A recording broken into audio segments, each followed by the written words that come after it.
I was watching Simply Us Bus last night, and he had a point. No one shows you which fasteners they use to install different things. So I have an assortment of the fasteners that we used, and I'd just like to go through that real quick. We're going to start with the Tex self-tapping screws, the 1 7/16.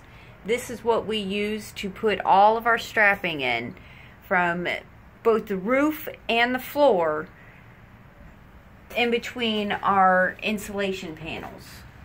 This is what it looks like. This one is a Phillips head.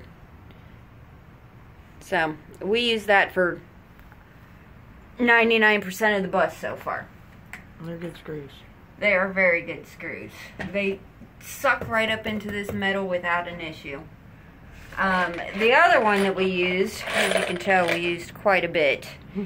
This was to fasten all of the 2x4s that we used as runners for our nailing points along the walls.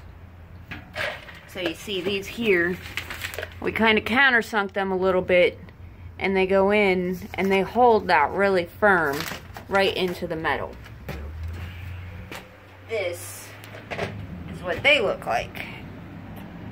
Big old and gripper. It's got that grippy thing on it. Yeah, it's got a nice self-tapping bit. You can kind of see that. Yeah. And then this shaft right here pulls it into the wood, so you get a really good grip. It's a T25 head, and that's what that looks like. We've got a few of those that look pretty beat up, just like that one. Right, because they come in the thing with it. Yeah, you get one bit in the box.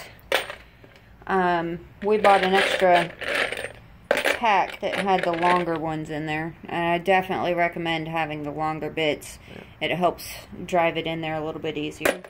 So we used a lot of those, huh? 300 of them? Yeah, there are 300 in that box. Yeah. And then these are the screws we've been using to attach our walls, our studs, to the nailing walls, as we're calling them. Yeah. And they're just a 3-inch all-purpose construction screw. It's also got a little bit of a self-tap on the end. And you would think an all-thread would be necessary, but it's actually designed that once it starts going into the secondary piece of wood, that it pulls it together because this area doesn't have threads on it. This one is also a T25. Yeah. Some other miscellaneous things that we used was we had some of these roofing nails. They're used for attaching the felt to the roof, and they've got those little plastic caps on them so it doesn't tear through the felt. Well, we took all those little plastic caps off because they work great, and they've got all these ridges on them. We use those to attach our subfloor to the nailing strips down here. You can see them every once in a while. Right. And that worked great because it's only going into a 3/4 inch 1 by 2 or 1 by 3. 1 by 3. Yeah, those were. And that worked really well with a little bit of liquid nails. Right. And the last thing so far we've used are more roofing nails, and also because we just had them on hand. But we used those to attach our pickets to this wall so far. Yeah.